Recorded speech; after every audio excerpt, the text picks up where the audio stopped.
Jacques,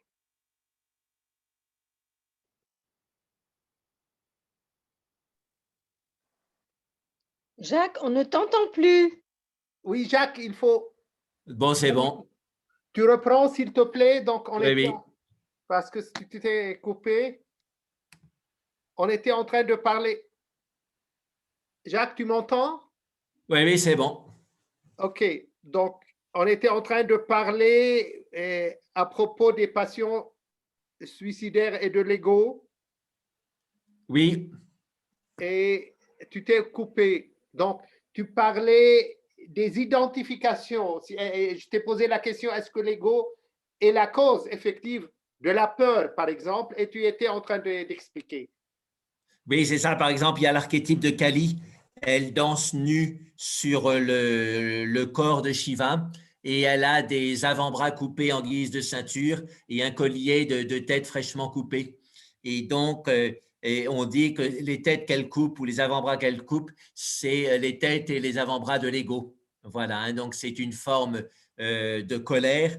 Et donc, chez les suicidés, il y a beaucoup de colère, mais en général, il a de la colère contre les autres, c'est les autres qui voudraient tuer, mais comme il ne peut pas le faire décemment, il décide de se tuer lui-même pour les culpabiliser à vie. Ça, c'est la base du suicide. Hein. Voilà. Donc là, il y a tout un travail à faire.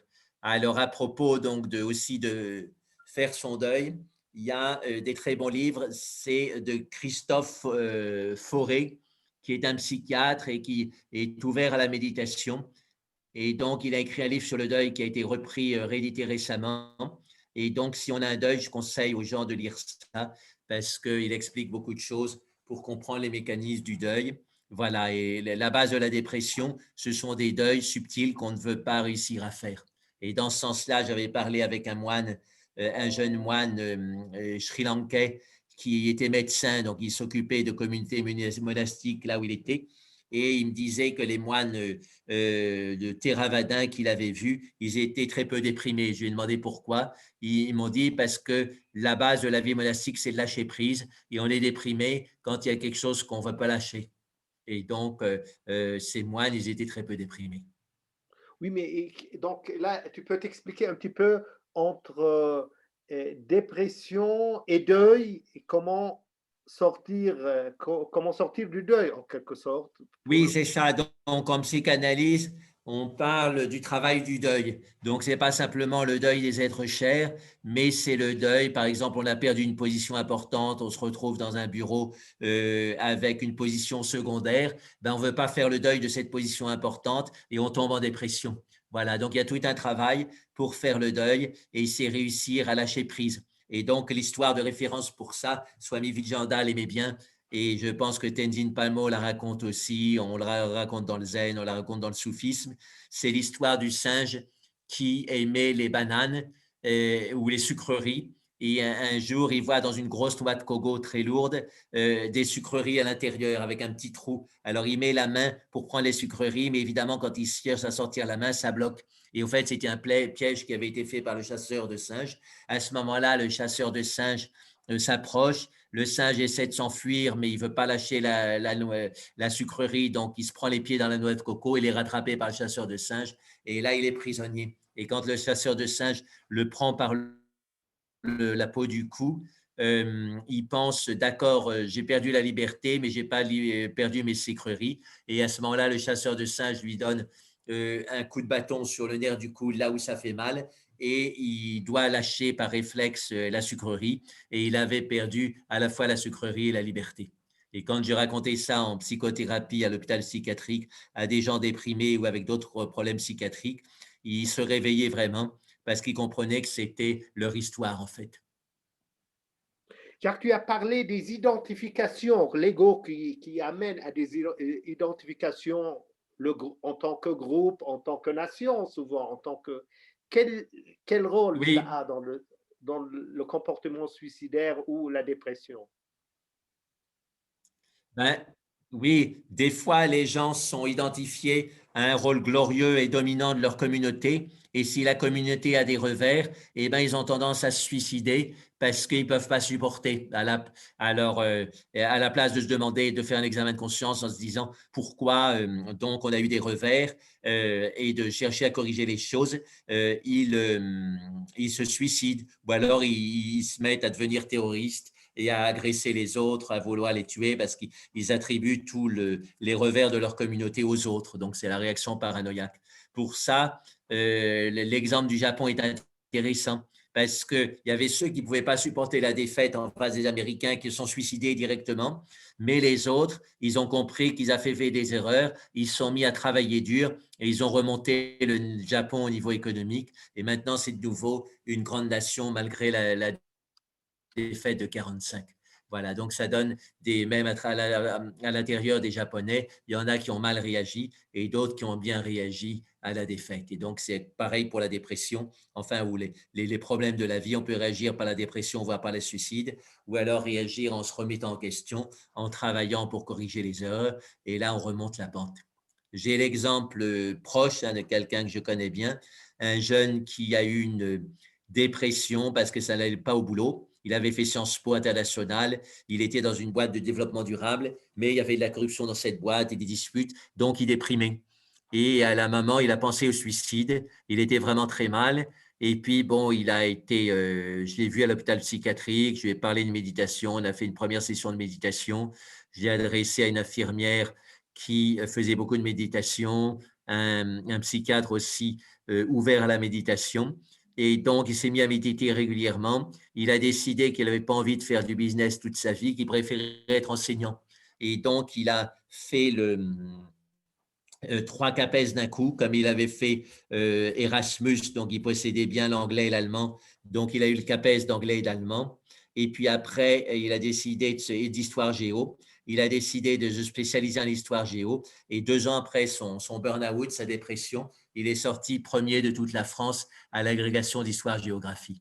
Hein, donc, brillant. Et maintenant, je l'ai revu récemment et il est vice-président du jury de l'agrégation, donc un des meilleurs historiens en France quoi, pour avoir ce poste-là. Hein, voilà, donc quand on a le burn-out, ce n'est pas la fin du monde. J'aime bien le dire parce qu'évidemment, par définition, quand on est dans le burn-out ou dans la dépression, on pense que c'est la fin du monde, que jamais on remontera. C'est le symptôme premier de la maladie.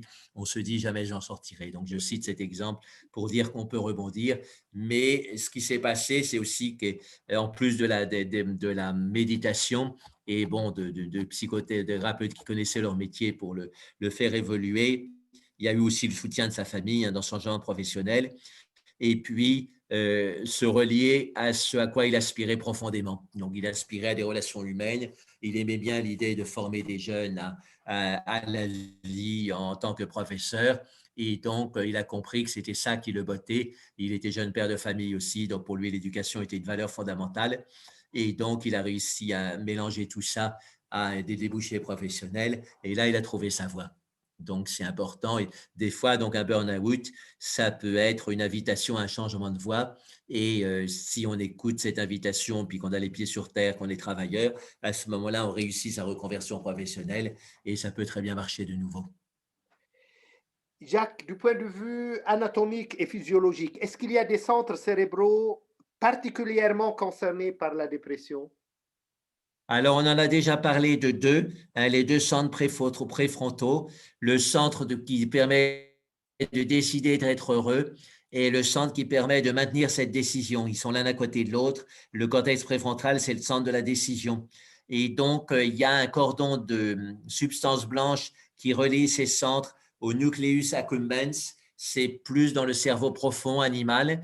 Et c'est là où est sécrétée la dopamine qui donne l'impression physique et animale de bonheur. Et donc, pendant longtemps, les neurologues refusaient l'idée qu'un centre volontaire puisse agir sur ce centre du plaisir physique finalement. Mais Richard Davidson a montré ça et ça a été ensuite accepté. Hein, donc, on a un rôle, on peut décider d'être heureux. Et c'est ce qu'il disait Swami Vivekananda. Il disait des problèmes, il y en aura toujours, mais il y a un moment, il faut décider d'être heureux. Et cette décision d'être heureux, on peut même la voir à l'imagerie cérébrale. Il y a un cordon de substance blanche qui rejoint les deux centres de décision au centre d'expérience effective de bonheur avec la dopamine qui est sécrétée, donc le nucleus accumbens. Et chez les gens déprimés, ce cordon de substance blanche devient réduit, devient malingre, tout mince. Et quand on les soigne avec de la méditation, avec de la psychothérapie, avec des médicaments, et qui retrouvent une humeur normale, ce cordon de substance blanche retrouve une épaisseur normale. Donc, dans ma connaissance, c'est la première fois qu'on réussit à imager de façon aussi précise la dépression et la sortie de la dépression. Et donc, ces centres dont tu parles, centres de décision d'être heureux, centres de maintenir la décision, comment les stimuler en quelque sorte? Comment Bon, c'est tout le travail de méditation et psychothérapeutique, mais il y a aussi un travail qui n'est ni la méditation, ni la parole, ni les médicaments. C'est la stimulation magnétique, pulsatile, transcrânienne. Et donc, on envoie des pulsations de champs magnétiques sur le centre qui permet de décider d'être heureux et les gens vont mieux. Et après 3 semaines de traitement, 20 minutes par jour, ils sortent de la dépression. Et l'effet est durable au moins pendant 6 mois. Donc, c'est révolutionnaire parce que c'était la première fois qu'on faisait des traitements de maladies psychiatriques qui n'étaient pas des psychothérapies style parole ou éventuellement psychocorporelles ou des médicaments. Et là, c'était par l'action directe sur les centres cérébraux. Maintenant, on fait ça pour la névrose obsessionnelle. Ça se développe beaucoup. Et on fait aussi les stimulations directes du nerf vague au niveau de la carotide. Et donc, des gens qui sont anxieux, ils baissent leur anxiété comme ça parce que le système de le nerf vague, ou dit aussi parasympathique, ça calme l'anxiété, ça calme les battements du cœur. Et on peut espacer les crises d'épilepsie en stimulant le nerf vague directement. C'est des choses qu'on pourrait obtenir par la relaxation, mais des patients qui n'ont pas la discipline pour se relaxer régulièrement, pour méditer régulièrement, à ce moment-là, la stimulation électrique directe du nerf vague peut donner des bons résultats. Ces stimulations électriques et non pas des effets secondaires? Alors, je m'excuse, là, je dois remettre un câble. Je reviens, 2 minutes. Oui, donc on l'attend.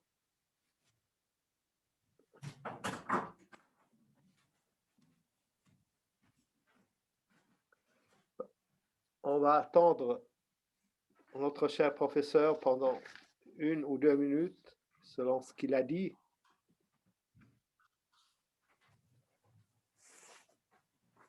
Alors, c'est bon? Oui, c'est bon.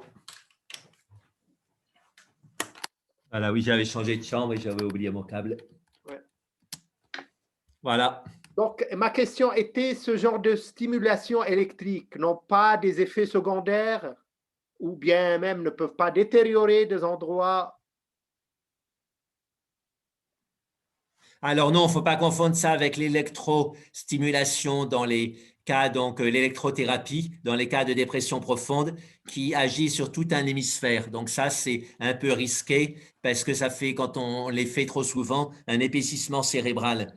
Mais bon, ça peut être aussi ça peut donner des améliorations spectaculaires. Hein. Donc, il ne faut pas confondre avec ça. Là, c'est des stimulations qui ne sont pas électriques, mais magnétiques. C'est beaucoup mieux supporté. Tout ce que ça donne comme effet secondaire, c'est un petit peu de mal de tête qu'on traite par de la relaxation, tout simplement, éventuellement un peu de Doliprane. Et puis sinon, ça peut donner une aversion de l'humeur comme les médicaments antidépresseurs, c'est-à-dire les gens se mettent à aller trop bien. Ils deviennent trop excités, etc. À ce moment-là, on adapte le traitement. À la place de faire une stimulation tous les jours, on les fait tous les 2 jours. Voilà, donc c'est La simple comme effet relaxation secondaire elle-même et c'est facile à… n'induit pas à cet état, ne donne pas ce même résultat, la relaxation elle-même? Écoute, la relaxation pourrait donner les mêmes résultats, mais il y a quand même des soucis. Hein, et donc, tout le monde n'est pas capable de se relaxer quand ils sont déprimés. Et du coup, à ce moment-là, la stimulation électrique transcrânienne devient intéressante. Oui, mais elle n'est conseillée qu'à des sujets qui sont dans un état assez avancé, je crois, de dépression, non? Oui, c'est ça, hein, Mimi. OK. Et Jacques, est-ce qu'il y a un type de désir qui nous rende vraiment heureux? Eh bien, il faut distinguer les désirs multiples et le désir de libération. Et on peut dire que le désir de libération, effectivement, nous rend vraiment heureux. Alors que les désirs multiples, eh ben, c'est comme de l'eau salée, plus on en boit, plus on a soif. Donc, c'est une vieille sagesse, mais c'est pas, c'est un gros travail d'appliquer ça dans la vie quotidienne. On peut citer cette très belle image de Tenzin Palmo qu'elle nous a donnée lors de son dernier interview. C'est que on a on a euh, on a des petits désirs qui paraissent rien du tout, mais au fait, ils sont reliés à des désirs beaucoup plus fondamentaux et qui sont très bien enracinés en nous. Quand elle était à sa grotte, elle voulait faire un peu de culture et puis mettre des dalles aussi. Et il y avait des petites fleurs qui la gênaient pour mettre les dalles. C'était des petites fleurs toutes mignonnes. Il y avait des petits paquets qui ressortaient à gauche, à droite. Mais quand elle tirait dessus, la fleur ne voulait pas s'arracher. Du coup, elle a pris la pioche et elle s'est aperçue que toute la terre devant sa grotte était envahie par des grosses racines de 5-6 cm de diamètre et qui donnaient ces toutes petites fleurs. Et elle avait dit, c'est comme le désir. On croit qu'on a des petits désirs, c'est rien du tout, un petit truc par-ci, un petit truc par-là, ça fait pas de mal. Et au fait, c'est quand même, ça a des racines très profondes et c'est pas facile à dépasser le désir. C'est pour ça que le Bouddha disait que la colère donne un karma 8 fois pire que le désir, parce qu'on détruit avec la colère, etc. Mais le désir est 8 fois plus difficile à déraciner que la colère, parce qu'on n'a pas trop de motivation pour déraciner le désir. Jacques, qu'est-ce qui donne le plus la joie intérieure qui détruit toute dépression? La verbalisation dans le cadre d'une relation d'aide psychologique ou spirituelle, ou bien la parole répétitive du mantra ou le silence du mental? Ben, écoute, on peut dire les trois. On peut dire les trois. Chacun a sa parole, a sa valeur. Quand on est très perturbé, la parole aide beaucoup parce qu'on ne peut pas faire grand-chose d'autre. Quand on a plus de maîtrise, on peut pratiquer. Et donc, le mantra, c'est le modèle de la pratique. Mais il y a d'autres pratiques, bien sûr, concentratives sur des choses positives qui nous permettent donc de progresser. Et puis sinon, il y a le travail du silence lui-même. Et ça, il faut déjà être plus aguerri, mais c'est le travail fondamental, comme le disait les Pères du désert. Il n'y a pas de mot MAUX que le silence ne puisse dissoudre. Voilà, donc ça, c'est le travail fondamental et c'est le travail des moines, mais déjà, avec des gens ordinaires, s'ils mettent un peu d'ordre dans leur mental, s'ils freinent le bavardage mental, etc., ils peuvent se ressourcer avec ces moments de silence, même s'ils sont brefs. C'est déjà un bon ressourcement. Donc les trois à la fois? Mais les trois à la fois et selon les moments. Voilà. Ne peut-on dire, Jacques, que l'inhibition psychomotrice du dépressif est un début d'autotraitement de l'anxiété qui peut, dans les bons cas, se transformer en immobilité méditative? Oui, alors c'est important comme notion. Le dépressif, il a un épuisement. L'épuisement vient soit d'un excès de travail, comme on disait, sans spiritualité par derrière, ou alors de l'excès de conflit intérieur.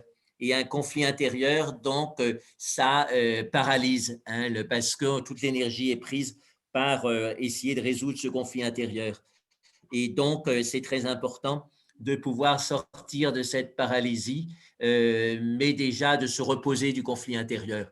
Et donc, la paralysie n'est pas forcément pathologique, ça peut être une volonté de se reposer et de sortir par le repos de l'épuisement de ce conflit intérieur.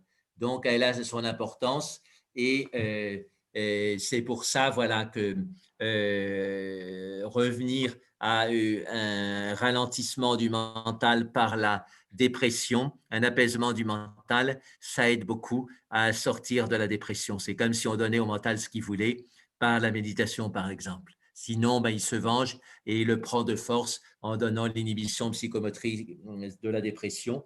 Et donc, ça peut être spectaculaire, des gens qui tombent en dépression. Le matin, ils se réveillent et puis ils ne peuvent plus aller au travail, ils ne peuvent plus quitter leur lit, ils ne peuvent plus rien faire. Voilà, donc ça, c'est le côté spectaculaire de la dépression. Mais s'ils avaient pu faire des petites retraites, des sessions de méditation régulières tous les jours, ils auraient eu ce repos et ils n'auraient pas eu besoin de cette inhibition psychomotrice spectaculaire et d'un début de dépression pour résoudre leurs problèmes. Oui, mais pratiquement, comment se reposer du conflit intérieur? Alors donc, la marche méditative aide beaucoup parce qu'il y a plein de choses qui se mettent en place dans la marche. On est créatif, on voit ses problèmes d'un autre côté quand on marche. Et puis sinon, la métacognition qui est à la base de toutes les méthodes de méditation, voir son conflit de l'extérieur et savoir qu'on n'est pas ce conflit, que c'est simplement une partie de notre mental qui est en conflit. Et puis après, comme je le dis souvent, tout ce qui est synchronisation en nous aide à rentrer dans un état d'harmonie plus profonde et donc de solution profonde de nos conflits. C'est ce que dit Wolf Singer dans son livre sur cerveau et conscience, où il dialogue avec Mathieu Ricard. Il dit plus il y a de synchronisation entre les paquets de neurones, plus il y a ce sentiment d'harmonisation profonde, voire de méditation profonde, et plus les paquets de neurones sont désynchronisés, plus il y a une impression de souffrance intérieure et de conflit. Et on le sent, hein, même sans connaître la neurologie, on sent bien que quand on est en conflit intérieur, il y a une partie de nous qui veut quelque chose, une autre qui veut une autre, il y a la respiration qui part d'un côté, les 3 battements de cœur qui partent de l'autre, la marche qui part du troisième, rien n'est synchronisé, c'est le chaos. Jacques, ne peut-on pas dire que la posture de méditation classique a un effet fondamentalement antidépressif? Oui, tout à fait, hein, parce qu'il y a euh, il y a ce travail sur l'antéversion du bassin qui est fondamental. Donc, c'est plus pratique en général d'être sur un coussin. Et à ce moment-là, donc, il y a le réflexe agoniste et antagoniste. J'explique souvent en stage parce que c'est fondamental pour la pratique. Quand un muscle se tend pour faire un mouvement dans un sens, le muscle antagoniste qui fait le mouvement dans l'autre sens se détend. Ça permet que le mouvement se fasse. Si les deux muscles agonistes et antagonistes se tendaient en même temps, on serait tétanisé, mais il n'y aurait pas de mouvement. Donc, ce serait l'énergie perdue. Et donc, quand on creuse les reins, eh bien, on détend les grands droits de l'abdomen et les muscles, je crois qu'on les appelle transverses de l'abdomen, qui, eux, aident à se recroqueviller vers l'avant. Voilà, donc se recroqueviller vers l'avant, c'est le mouvement de peur. Creuser les reins, se redresser, c'est le mouvement de non-peur. Donc, c'est soit l'un, soit l'autre. C'est pour ça donc que la posture de méditation avec des reins bien creusés est fondamentale pour développer la non-peur et pour développer une bonne observation de son mental. Il y a une autre posture allongée que tu conseilles souvent, la posture de l'empereur. Est-ce qu'elle peut jouer un rôle? Elle a un rôle? Oui, oui, oui, elle peut jouer un rôle aussi pour sortir de l'anxiété. L'anxiété, c'est beaucoup serrer les cuisses et les genoux les unes contre les autres pour se mettre en chien de fusil et essayer d'éviter les coups qui nous tombent dessus. Et donc là, la posture de l'empereur, au contraire, c'est l'ouverture et surtout, ce qu'on se concentre sur l'énergie de l'extérieur des jambes, c'est l'énergie yang. À ce moment-là, on a une sensation d'ouverture, mais de fermeté en même temps, qui est le signe de santé psychique et de non-peur. Donc, ces deux postures, il y en a d'autres. La marche méditative a un rôle dans ce sens. Oui, alors la marche méditative, donc pour dissoudre l'anxiété. L'anxiété, ça veut dire étroit. Et quand on marche, eh ben, à chaque pas, on sort du cercle étroit de l'enfermement sur soi-même. Et donc, c'est comme si chaque pas était une incision dans ce cercle et une décision pour sortir du cercle étroit de l'anxiété. Oui, mais la marche méditative, Jacques, comment tu l'as définie et quelle différence entre marche méditative et marche normale? Ben, dans la marche méditative, la marche est un but en soi. Dans la marche normale, en général, on marche pour quelque chose, on va faire des courses, etc. Dans la marche méditative, on marche pour le plaisir de la conscience. Alors, est-ce que la promenade est une marche méditative ou non? Ben, ça dépend. Hein, il y a des gens qui se promènent, donc ils ont un délassement physique, mais ils pensent à leur compte, à leur déclaration d'impôt, à leurs affaires, et donc ils ne sont pas relaxés au niveau du mental. Donc, on ne peut pas dire que ce soit une marche méditative. C'est une marche peut-être récréative où il y a une certaine détente physique qui vient, mais il n'y a pas de détente mentale profonde. Mais par contre, quand on a un contrôle du mental, qu'on amène le mental sur quelque chose de positif, qu'on est conscient aussi des tensions du corps pendant la marche et qu'on les détend, là, ça devient une vraie marche méditative. Donc, c'est l'état où c'est l'état de conscience, Oui,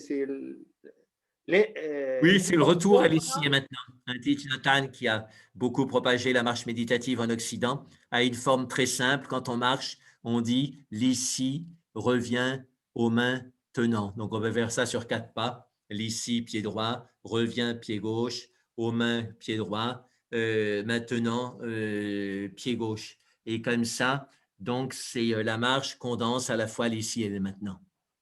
C'est l'esprit de la marche méditative, hein, pleine présence. Jacques, les déprimés disent souvent qu'ils ont une impression de tête vide. Est-ce le même vide que celui des mystiques, par exemple, dans la voie du bouddhisme Mahayana? Alors, dans l'Inde intérieure, j'ai mis un article que j'avais fait pour la revue du yoga sur le vide dépressif et le vide métaphysique. Et donc, j'ai appelé cet article Lumière du vide. Et donc, la grande idée, c'est que finalement, ce sont les extrêmes qui se touchent, hein, c'est-à-dire le déprimé à la tête pleine de négativité. Et pour essayer de s'en sortir, il voudrait être dans le vide. Mais c'est un vœu qui ne marche pas parce qu'il n'a pas la capacité pour ça. Et du coup, comme d'habitude, le vrai vide serait la thérapie de son encombrement mental, un nettoyage de sa négativité si ça marchait.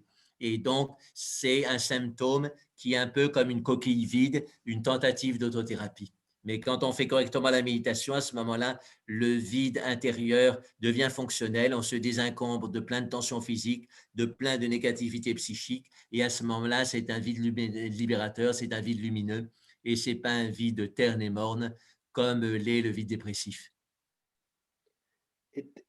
Faire le vide dans la tête, c'est pas en quelque sorte une certaine transcendance, un état de samadhi? Tout à fait, tout à fait, quand le vide est réel et ne cache pas un encombrement sous-jacent de plein de négativité.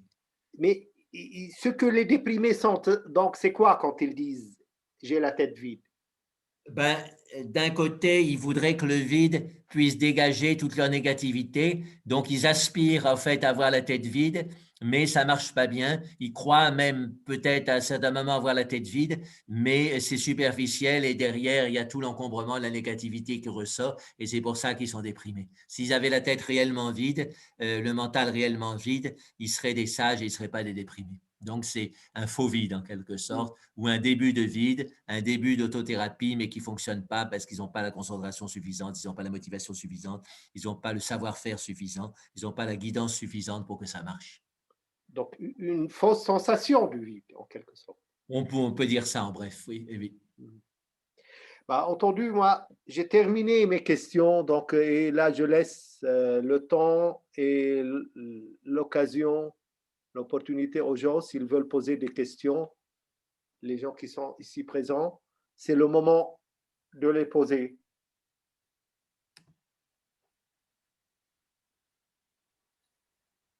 Alors, Alors, je voudrais poser une question à Jacques. Tu allez, m'entends, Jacques? Oui, je t'entends. Bon.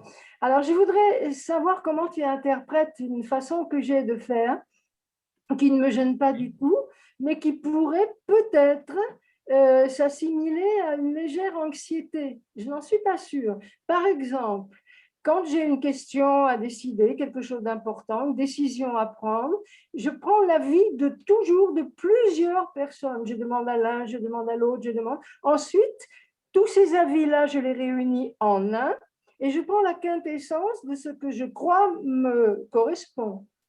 est-ce que c'est une partie d'anxiété ou simplement une façon de bien arranger les choses?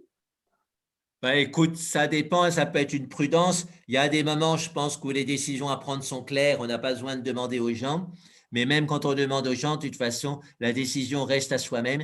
Et donc, c'est important de savoir demander des avis, hein. Donc, de demander bien sûr à des gens compétents, des gens aussi qui n'ont pas d'intérêt dans la décision que vous prenez. C'est le problème des conseils en couple, hein. Souvent, il y a des intérêts, des manipulations dans le couple. Et donc, là, ce n'est pas très facile de demander un conseil à l'autre si c'est un sujet commun, quoi. Voilà, donc il faut distinguer tout ça, mais a priori, ça peut être de la prudence et puis de l'humilité de savoir demander conseil aux autres à condition de choisir des gens qui soient capables de donner un conseil. Puis, il y a des moments où c'est évident ce qu'on doit faire, à ce moment-là, on Oui, le c'est fait. comme Et ça que puis, je le les avis sens, sont… comme de la prudence. Et c'est plutôt comme ça que je le sens. Tu le sens comme quoi, la prudence? Oui, je le sens plutôt comme ça, oui, comme une certaine prudence. Oui, et puis il y a plein de domaines où on n'est pas spécialiste. Autant demander à des gens qui font ça toute la journée. Ils vous diront leur opinion de spécialiste et probablement ça nous aidera. Et est-ce qu'on ne fait pas trop souvent l'amalgame entre la méditation et la concentration?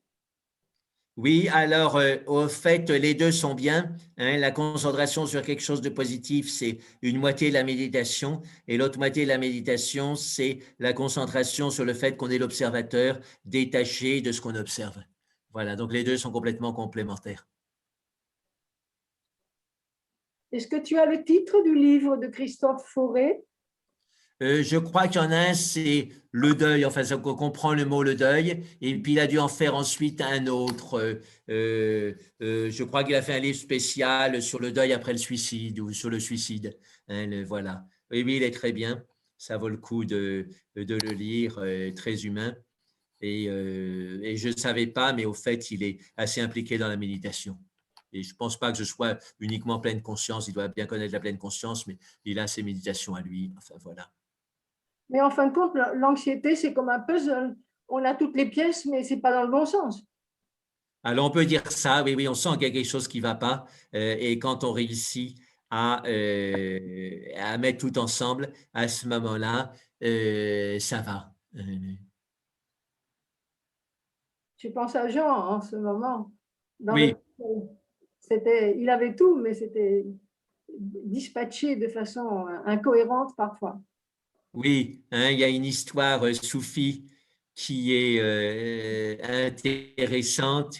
Je ne sais plus exactement comment c'était euh, fagoté. Il y avait quelqu'un qui était très anxieux, qui ne savait pas quoi manger. Et alors, le soufi lui demande, mais est-ce que tu as des œufs? Oui. Est-ce que tu as un bol? Oui. Est-ce que tu as une poêle? Oui. Et alors, il lui dit, bah, fais une omelette.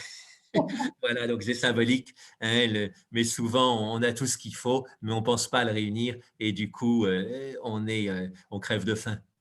Ouais. Ok. Bonsoir, j'ai une Bonsoir, question. Suzanne de Nice, Oui, derrière la gare comme Mahajyoti. Vous êtes voisine, 1 kilomètre, pas plus. oui. Vous êtes voisine, oui, oui. Avec qui? Parce que je savais. Avec Geneviève, avec Mahajyoti, qu'on appelle Mahajyoti. Oui, Un oui. jour, on va se rencontrer alors. Ben oui, oui, oui, il faut. Oui. En fait, j'ai une question concernant la dépression. Vous avez parlé trop de méditation avec la dépression, mais est-ce que le yoga, le pratique de yoga, hatha yoga, est-ce qu'il y a ça, il y a un effet positif sur la dépression? Une question. Deuxième question, est-ce que le crown chakra, le chakra Oui, ici, de la couronne, oui. oui, est-ce que si elle est bloquée, c'est à cause de dépression aussi? Est-ce qu'il y a des liens entre les deux? Alors, D'après pour les Indiens Dakota, il disait que les troubles psychiques en général, y compris la dépression, venaient d'une rupture de communication entre le ciel et la terre. Et c'est notre corps qui est le trait d'union. Et s'il y a des blocages, donc ça ne marche plus. Et on a été avec des groupes à Balaji, c'est un grand temple de guérison à 200 km au sud de Delhi, dédié à Hanuman, où il y a 800 personnes, environ 800 patients qui viennent toutes les semaines pour rentrer en transe et se faire soigner par la pratique traditionnelle. Et donc, des fois, enfin, quand ils font la cure complète, ils passent 40 jours. Et le premier temple qu'ils visitent, c'est au sommet de 3 collines. Et là, on a vu le rituel. Le brahmine leur met un citron sur la tête et il le coupe en deux. Et ensuite, il leur met un fil blanc autour du corps et coupe le fil. Et ensuite, il jette tout dans le feu sacré devant la statue de Bhairava. Bhairava, c'est la forme terrible de Shiva qui fait fuir les démons. Et donc, l'idée, c'est que les démons ou le mal-être psychiatrique bloquent la lien avec le ciel, bloquent le chakra au-dessus. Donc, le citron, c'est le symbole du chakra. Hein, on dit tiglé en tibétain pour un chakra, c'est-à-dire sphère. Et donc, en bloquant cette sphère, il y a la communication passe pas, l'énergie bienfaisante qui descend du ciel ne peut plus rentrer dans le corps se dessèche et c'est le problème dépressif ou psychiatrique. Et donc, il faut réouvrir cette ouverture. Voilà, et de manière générale, réouvrir l'axe central. Et puis sinon, on est lié par son passé, comme le bébé qui naît peut être enroulé par le cordon ombilical qui l'étouffe. Et donc, il faut réussir à couper ce cordon ombilical et couper avec son passé, couper avec la psychopathologie familiale. Donc, le cordon blanc, hein, c'est le symbole de la naissance, du lien avec la mère, etc. Et il y a un moment, il faut pouvoir couper pour se libérer. Et donc, on met le cordon ensuite blanc au feu. Et c'est un clin d'œil aussi avec les brahmines et les kshatriyas qui ont le complexe de supériorité de caste. Et c'est aussi un cordon blanc qui est enroulé autour de l'épaule. Et donc, le fait de couper le cordon, c'est aussi le sannyas, c'est ce que font les sannyas, ils retirent leur cordon et ils le mettent au feu. Ça veut dire qu'ils vont au-delà des castes. Et donc, le traitement aussi de fond du déséquilibre psychique, c'est se sortir du complexe de supériorité de caste. C'est un traitement de fond aussi. Ou sortir du complexe d'infériorité si on est dans une caste inférieure. Voilà, donc il y a toutes sortes de liens dans la culture indienne autour de ce symbolisme. Mais il peut nous parler à nous aussi en tant qu'occidentaux, hein, réouvrir la communication avec le ciel, réouvrir l'axe central et puis se défaire des liens subtils avec la mère, mais à travers la mère, c'est à travers tout le passé familial, pouvoir couper des choses et être soi-même et offrir à Shiva, dans le feu de Shiva, c'est-à-dire le feu de la conscience, tout ça, parce que le feu de la conscience libère de façon juste. Ce n'est pas comme le feu de la colère qui ne libère pas parce qu'il nous met en bisbis, en conflit avec les gens. Et quand on est en conflit avec les gens, on y pense encore plus et on en est encore moins libéré. OK. Alors, on peut travailler sur ça pour la dépression. Il faut travailler sur le Alors, tantra. il faut travailler sur la descente de l'énergie de lumière dans le corps et qui purifie toutes les parties du corps et de l'esprit. Hein, ce qu'on appelle Vajrasattva dans le bouddhisme tibétain. On trouve des formes analogues dans le christianisme. C'est la colombe de l'Esprit Saint qui envoie ses rayons dans le corps et qui fait circuler. Voilà, donc il y a tous ces éléments-là qui sont présents. Merci. Mhm. Et pour le yoga, quelle Pardon. posture de yoga, excusez-moi, parce que vous avez nommé deux. Oui, alors toutes sont bonnes contre la dépression. Alors la question, c'est que les déprimés ont tendance à se recroqueviller. Donc, ce qui semble assez logique, c'est d'aller dans le sens de leurs symptômes, c'est-à-dire les faire rester longtemps, par exemple en feuilles pliées, prosternés devant le sol, et puis ensuite, tout doucement, travailler sur l'ouverture. Parce que si on travaille trop rapidement sur l'ouverture, c'est comme si on cassait quelque chose. Il faut d'abord les caresser dans le sens du poil pour leur donner confiance à la fois en eux-mêmes et puis confiance en nous. Et puis petit à petit, on ouvre. C'est bon, merci. Voilà, mais de manière générale, à la marche, le mouvement lutte contre l'inhibition psychomotrice et donc c'est très important. Il y avait par exemple un déprimé à Nice, il est venu me voir à la fin d'une conférence sur la dépression et il m'a dit que lui s'était sorti d'une dépression qui résistait aux médicaments psychiatriques, antidépresseurs, donc en marchant pendant un mois, 3 heures par jour dans Nice. Et comme dans Nice, ça monte et ça descend facilement, ben, il avait un véritable exercice. Hein. Ce n'était pas 10 minutes pendant 3 jours. Hein. C'était 3 heures par jour pendant un mois. Et là, il s'est sorti de sa dépression. Et C'est ça bien. marche Annick, mieux. maintenant, je vais travailler. Je vais essayer ça aussi. Oui, et c'est ça. Et avec une formule positive. Hein. Ça marche bien mieux. Ça décuple le pouvoir de la marche quand on a une formule positive. C'est bon, Et on peut merci. adapter la formule positive jour après jour selon les points importants qui apparaissent à notre conscience quand on fait la marche méditative ou la méditation assise. C'est bon, merci. Jacques, Voilà, et puis J'aurais une alors la question. dépression, je ne l'ai pas dit assez parce qu'on ne peut pas tout dire en même temps, mais la dépression, c'est souvent lié à une mauvaise image de soi-même. Et une très bonne manière de remonter l'image qu'on a de soi-même, c'est de poser des actes purement altruistes. Hein, aller visiter des gens qui nous doivent rien, auxquels on doit rien, juste parce qu'on sent que c'est juste d'aller les visiter, parce qu'ils sont en difficulté, etc.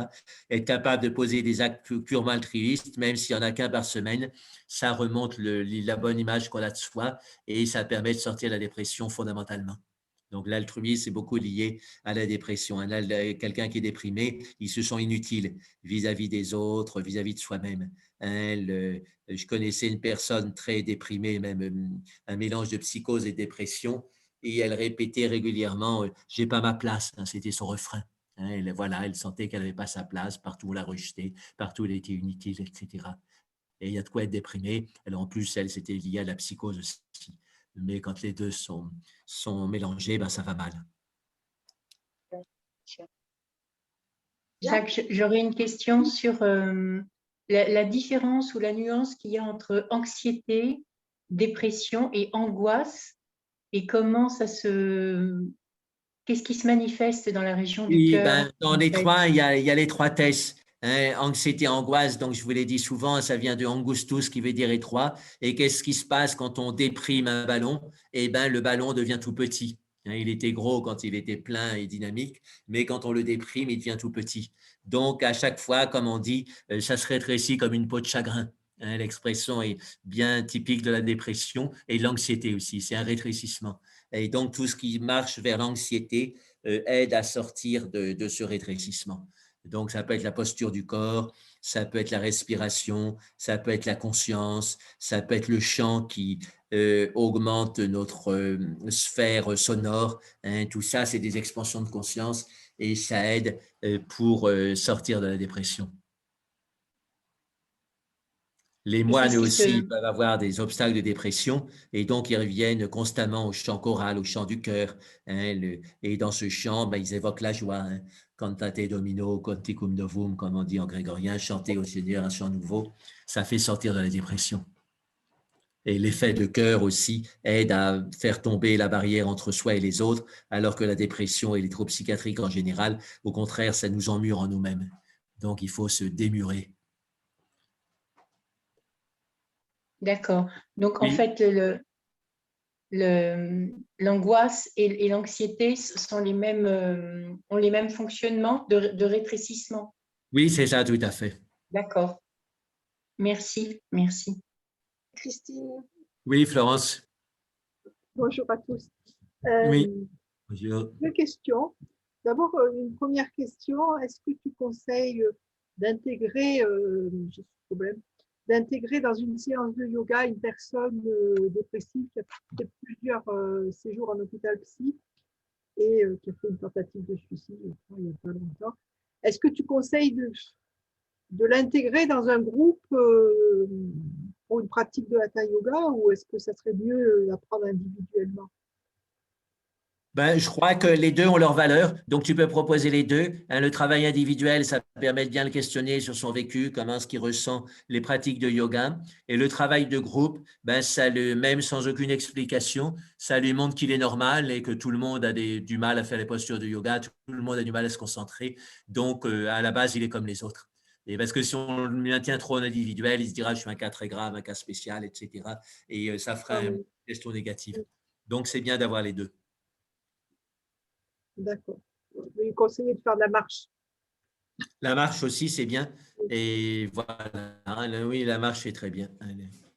Et une autre question, est-ce que tu as des moyens, ou des recettes ou des choses simples à donner à des personnes pour la spiritualité dans le travail? Parce que, par exemple, quelqu'un qui a un travail, je parle par exemple d'une aide ménagère ou d'un comptable, il ne trouve pas toujours quelque chose de spirituel dans son travail. Oui, c'est vrai Ça qu'il y peut a des être un peu dépressif, travaux qui ça peut amener à sont… une dépression. Oui, et il y a des travaux qui ne sont pas rigolos. Il y en a d'autres qui sont aussi, qui posent un problème éthique. Hein, des gens qui qui travaillent dans les abattoirs, qui tuent les animaux, des gens qui vendent du tabac toute la journée en sachant que le tabac, c'est quand même pas bon pour les gens, etc. C'est vrai qu'il y a un problème éthique de fond. Des gens qui travaillent dans l'armement aussi, hein, il y a un problème éthique de fond. Alors, ils peuvent se dire, oui, mais c'est pour la défense, c'est pas pour l'attaque. Enfin, bon, après, on sait bien que c'est pas si simple. Voilà, donc il y a des problèmes éthiques de fond. Mais il y a quand même, une fois qu'on a un peu résolu, même profondément résolu ces problèmes éthiques de fond, il y a à faire son travail bien pour le plaisir de le faire bien. Voilà, donc ça, c'est quelque chose d'important. Le faire avec un bon esprit et imaginer, enfin, ou se concentrer sur l'aspect altruiste du travail. Je pense que c'est Richard Davidson ou John Kabat-Zinn qui racontait qu'étudiant, il a pris un boulot pour gagner de l'argent et c'était un boulot vraiment pas marrant. Il s'agissait de recueillir les packs de jus de fruits qui sortaient de la machine et de les mettre dans des cartons, de fermer les cartons et de mettre les cartons dans le stock. Et donc, c'était vraiment, oui, le travail pas marrant par définition. Alors, la première journée, il a fait ça seul et il voulait abandonner. Il se disait non, je ne pourrais pas faire ça pendant un mois, c'est trop pénible et trop idiot comme travail. Et le second jour, il a été avec un ouvrier plus expérimenté. Et l'ouvrier plus expérimenté lui a raconté des histoires et lui disent, regarde ce pack de jus d'orange, il va partir dans le camion, il va aller sur une plage à Miami et il y aura un café au bord de la plage et puis il y aura deux amoureux qui ouvriront ça, qui serviront l'apéro et pour eux, ce sera le plus beau jour de leur vie. Et il inventait des histoires comme ça pour donner un sens altruiste à leur travail. Et ça l'a relancé, puis finalement, il a pu faire le mois de travail avec un esprit correct. Donc, le sens altruiste est très important dans l'action. Et donc, normalement, dans tous les travaux habituels, il y a un sens altruiste. Voilà. Même dans le commerce, si on fait le commerce honnêtement, on apporte au client le produit dont il a besoin au moment où il a besoin, il vous paye un prix, on fait sa marche, lui est content parce qu'il ne s'est pas fait avoir, il a le produit dont il a besoin, et nous, on est content parce qu'on gagne notre vie. Voilà, donc il y a une manière éthique de faire le commerce, et donc de comprendre ça. Donc, dans tous les boulots, il y a une manière éthique de le faire, et voilà, et si on a un boulot qui n'est vraiment pas éthique, à ce moment-là, il faut en changer, bien sûr. Voilà. Jacques, c'est Christine. Est-ce que Oui. je peux poser une question? Alors, j'aurais voulu savoir s'il y a une part d'hérédité dans la dépression. Alors, donc, schématiquement, on distingue les dépressions endogènes où il y a une part d'hérédité assez forte, des dépressions psychogènes où c'est plutôt les événements de la vie qui nous rendent déprimés. Voilà, donc les dépressions endogènes, c'est relié à ce qu'on appelle donc maintenant les troubles bipolaires, à la bipolarité, ce qu'on appelait avant la psychose maniaco-dépressive, mais heureusement, ça ne va pas toujours jusqu'au niveau de la psychose, c'est la plupart du temps, c'est plus faible comme variation de l'humeur. Alors, on les reconnaît parce qu'en général, il y a des alternances de dépression pendant 2-3 mois, puis ensuite d'hyperexcitation pendant 2-3 mois. Mais on a des troubles bipolaires qui sont en fait monopolaires. En général, c'est une dépression récurrente. Voilà. Mais même quand il y a une dépression endogène, il y a quand même des facteurs déclenchants exogènes en général. Les crises ne viennent pas n'importe quand. Il y a des facteurs extérieurs qui précipitent la crise, mais on sent bien qu'il y a en plus quelque chose d'intérieur qui fait que pour un petit problème extérieur, la personne réagit par une dépression massive. Et alors, pour ces dépressions endogènes, l'électronarcose est importante parce que ça peut avoir des résultats spectaculaires. Demain, je vais rencontrer à 18 heures une personne qui a traîné pendant 1 an avec des médicaments contre la dépression, elle ne s'en sortait pas. Et en une séance d'électronarcose, qu'on appelait avant les électrochocs, elle a guéri. Donc, il faut le savoir et il ne faut pas avoir peur de ça. Avant, on disait électrochoc, on dit c'est comme la chaise électrique, on risque de mourir, etc. Mais ce n'est pas du tout ça. Quand c'est bien fait, ça peut avoir un effet spectaculaire et bien indiqué. Mais la stimulation pulsatile, ça rappelle un peu l'électrochoc. Non, je vous ai dit, parce que ce n'est pas électrique, c'est magnétique. Et c'est plus doux et c'est localisé. L'électrochoc, au début, ou l'électronarcose, c'était sur les 2 hémisphères. Puis on s'est aperçu que c'était trop. Donc maintenant, on fait sur un seul hémisphère et en général, l'hémisphère gauche. Comme ça, on stimule le centre du bonheur. Mais c'est une stimulation diffuse et c'est moins efficace que la stimulation très précise. Et pourquoi on fait une stimulation magnétique? C'est parce que le champ magnétique peut traverser la boîte crânienne sans diffuser, alors qu'un champ électrique diffusera. Et donc, on peut avoir avec le champ magnétique une action plus précise. Et quand le champ magnétique arrive sur le cortex, là, il est traduit en champ électrique, pour être précis. Alors, l'appareil, c'est comme un 8 fait dans une sorte de plastique spécial qui conduit le champ magnétique et on met le nœud du 8 juste en face du centre de la décision d'être heureux. Puis après, il y a une petite valise qui est branchée sur le secteur qui convertit le courant électrique en champ magnétique et puis le tour est joué. Voilà, et 20 minutes. Et après, on reprend tous les jours pendant 3 semaines. Et en général, les gens sortent de leur dépression, y compris des dépressions graves et qui résistent aux médicaments. Donc ça, c'est révolutionnaire comme traitement. Est-ce que c'est répandu dans tous les hôpitaux? Il faut aller à l'hôpital pour pas avoir droit. Alors en général, maintenant, c'est dans les CHU et ça commence à se faire dans le privé. Ça s'est développé aux environs de 2010. Et puis ensuite, ça a été accepté aux États-Unis, au Canada, en Israël, et puis ensuite dans les pays occidentaux. Voilà, donc maintenant, on traite des névroses obsessionnelles aussi de cette manière, différents types de pathologies, on élargit et on fait beaucoup de recherches là-dessus. Parce que ce n'est pas les médicaments, ce n'est pas la psychanalyse, ce n'est pas la parole, ce n'est pas non plus les thérapies psychocorporelles, c'est une autre manière d'aborder les troubles psychiques. Jacques, j'aurais une question. Moi. Oui. Jacques, oui. Ma question serait, est-ce qu'il y aurait compatibilité entre le fait d'aspirer à une forme de libération et en même temps le souhait de garder des liens affectifs, par exemple avec ses proches, ses parents, ses enfants? Est-ce qu'il y a une compatibilité? Est-ce que c'est possible d'envisager cette aspiration à une libération et en même temps de garder des liens affectifs sans qu'il y ait attachement, mais oui, quand même avoir des sentiments? Faire de façon pratique, c'est faire des retraites.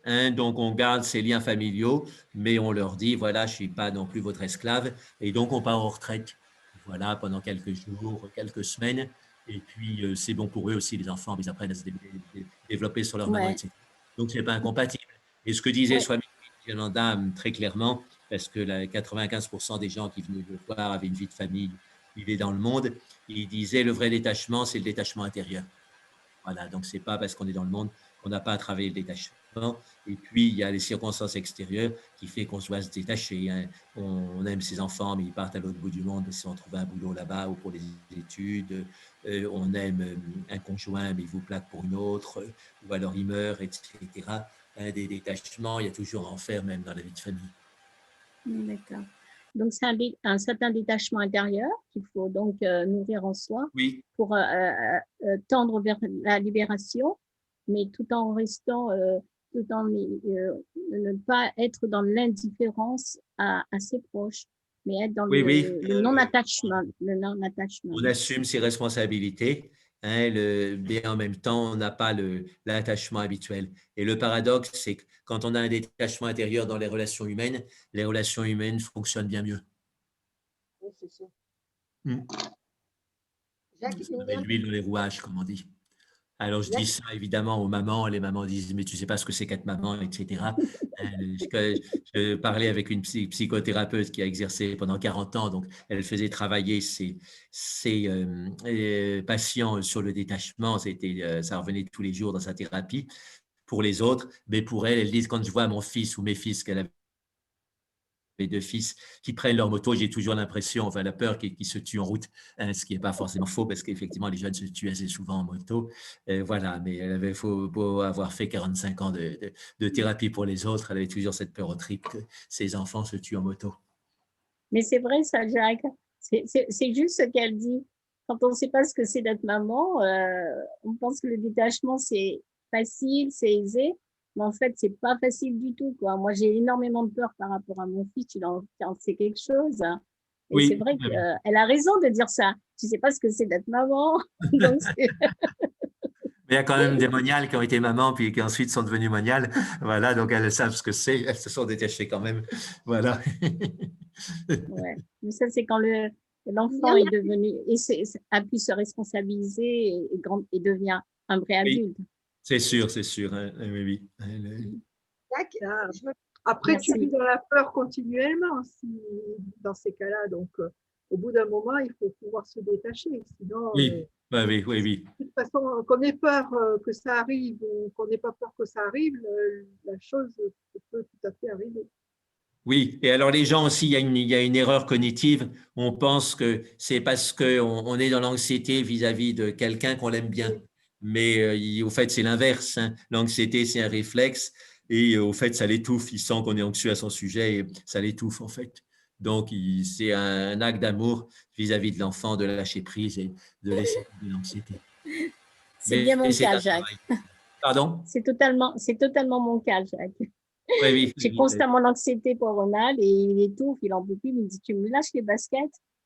Oui. Bon, bah, tu peux prendre ça comme mantra. Lâche-moi les baskets, lâche-moi les baskets, lâche-moi les baskets. Au bout de 100 000, un lac, ça finira par bouger dans ta tête. Un lac à répétition, c'est-à-dire 100 000 répétitions, ça finira par bouger dans ta Il tête. me dit exactement ça. Il me dit, mais tu m'étouffes, mais t'arrêtes. C'est étouffante, lâche-moi les baskets. Oui. Alors, attends qu'il ait lui-même des enfants comme ça, il verra qu'il a envie d'étouffer ses enfants aussi. Et puis, la boucle sera bouclée. Jacques, permettre une dernière question. Oui. Est-ce qu'il y a des inconvénients? Est-ce qu'il y a des inconvénients à méditer de trop ou mal? Alors, oui, donc, bien sûr, hein,